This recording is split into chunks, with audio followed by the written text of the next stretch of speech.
I'm someone who's very fierce in my art, and I think that is also what I try to be in real life.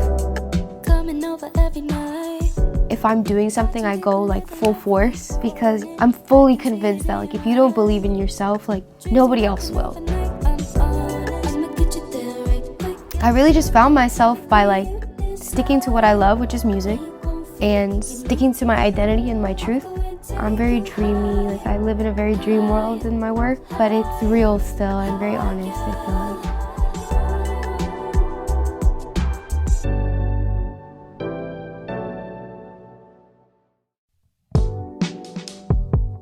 I call it moody booty music because you get a little bit of the moody and the booty. Booty meaning you can shake ass to it. I'm not good at shaking ass, but the girls who can, they can, you know? And the moody part is just the honesty in the music. How she's feeling and how she's doing and what's going on in her world is just so apparent. The first moment you see her, it's just you're just gonna get all of her. And I think that's why I love making music with her so much, is because it really does feel like a safe space. You don't have to limit yourself in this world. When you listen to my music, you don't need to feel you have to fit a certain role or certain culture. Even though it is real ass music about real ass things, I think I want people to know how fun it is to work with her. I'm very much looking forward to putting out this next project and highlighting the people who are part of it and keep going with this music stuff because it means the world to me. I was already working towards my career in high school. I was putting out covers on SoundCloud. The first time I ever put out something original was when I was 14, and I wrote it about love. Yeah, she's experienced love at 14, but anyway, I just kept going. I would go on YouTube, find beats that I rocked with, and what's crazy is honestly, some people were catching on to it. She was a really crazy girl. She was fun. She would do anything and everything to make it known that she is gonna be a pop star. I was that annoying kid who would put SoundCloud.com/Rehma music on whiteboards. So if people would see it walking by, they would just be I became the singer girl. Success, in my opinion. Oh yeah, that singer girl? Oh yeah, that singer chick? We did it, we branded ourselves. At 17 years old, I finally got an opportunity to make a full-length project and actually debut myself as an artist. Obviously, I'm very new to the music industry at this age, so I had no connections, nothing. So I literally just started working with my friends. So I've been friends with her for 8 years. She's always been just super herself at all times, which is interesting because in high school, that's the age where you're trying to figure yourself out. She just knew who she was from the jump. Everything down to her core is empathetic and kind. The first thing we ever bonded over was how much we loved our craft. So I love filmmaking and Rehma was loving music. We were both passionate people with a great sense of humor, and the sparks were flying, I'll tell you. We really meshed immediately. It's very natural with us, so we just started working together because it was just what we knew, you know? We worked on as many projects as we could with Rehma. We did all the music videos, all the photo shoots together. She was really into styling, and Tara picked up her film camera, took a picture of me in front of the house that I wrote the song about, became the cover art. Elise was working on her portfolio for music videos. Music video for Bella Rosa, In and Out. And it was a crazy experience just because we really had $0 to work with. We really just threw whatever we could into a camera and called it a day. So it just ended up working out somehow. It almost felt like destiny, in my opinion. And we really were there together, starting our lives and our careers together, which is a really great thing to look back on.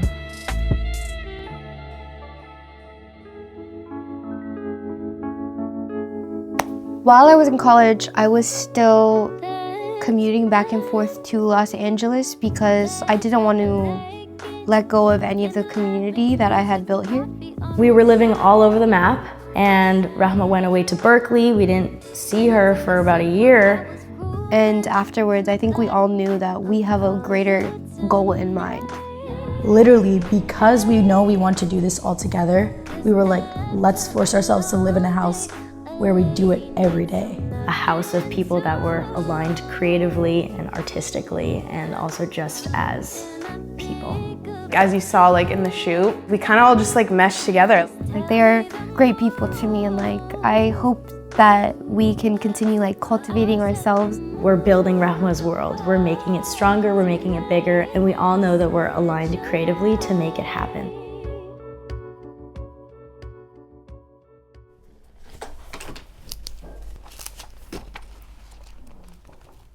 I think what's crazy is a lot of people assume that I separate my artist identity from like who I actually am. And I'm just one of those people where I don't think that's the case for me. Like, no matter what, I feel like an artist. Even when I'm like a barista, I'm an artist because I'm making drinks, like, you know, like I'm still creating in my head and I'm still being of service to people. So I don't really feel like I'm ever taking the hat off, you know, like it's always on. I get off my shift, sit here 3 p.m., write until like 7 to 9 p.m. If I'm not here, I'm in a studio. That's usually my life. I think the place where I found my voice the most is this desk. And I think it's really special, honestly. Like, the only space I had for myself in life was my music spaces. This kind of setup used to be like in my childhood like closets, and I would be in there till 5 in the morning, and my mom would like wake up for work and see me, and she'd be like, oh, like what the fuck? She'd be like, what are you doing? I'm like, just making songs. It was kind of challenging because it's like when you grow up in a traditional like Muslim household, music isn't necessarily like the ideal profession for a young girl. But I think my parents were always very supportive. They worked full time, they worked very hard.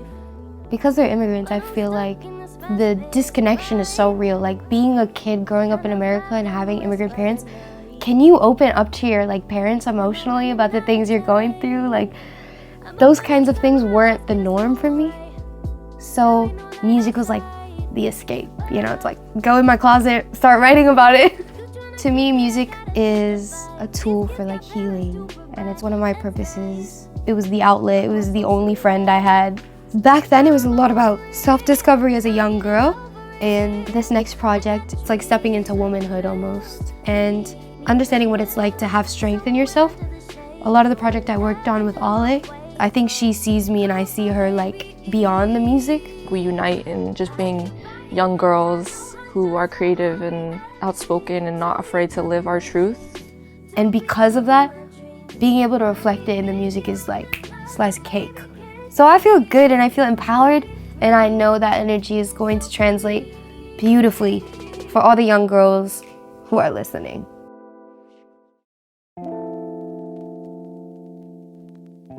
We're taking power into our hands to create change the way we know how, which is through art, through music. And you need a lot of brilliant minds in the equation to make something that impacts the world.